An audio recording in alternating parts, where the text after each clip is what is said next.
anytime I hear a man telling a woman that she needs to be accountable and held accountable for this, that, and the other, I'm always thinking after she's done everything, taking responsibility of everything that she did wrong, why does she have to continue taking accountability?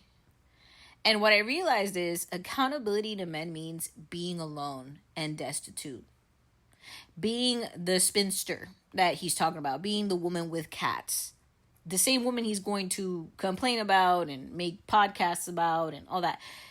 He's going to say all that to a woman who's probably went through hell and back and has been resilient and moved on with her life. He's going to say, no, that's not good enough. You still need to do more atonement of your sins. You need to still cleanse your soul and your spirit from all the bad choices you've made, forgetting all of his own bad choices, right?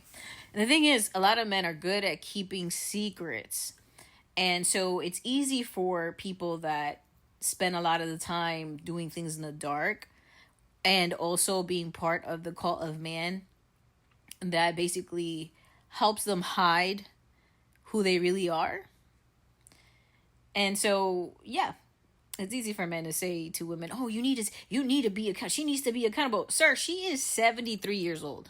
Like, how much therapy do you want a person to take? How much solitude do you want this person to endure? How much grief does she need to display? How much shame does she need to acknowledge for you to move on yourself and let her live? To simply live.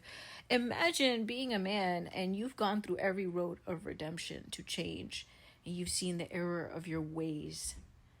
You've done a full 180 and nobody wants to live it down. I'm not saying you're out here people and this stuff like and R-ing people and stuff like that. I'm talking about you just had a horrible dating history or horrible lifestyle or just whatever, and nobody wants to let it go.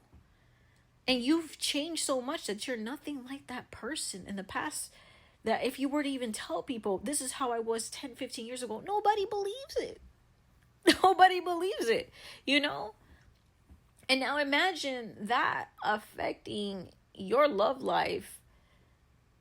I mean, realistically, it might not, men or women, but on the internet, what they're pushing is as this idea that people can't change, people can never be better. And if you're trying to be better and changing, it's like, nah, what's the point?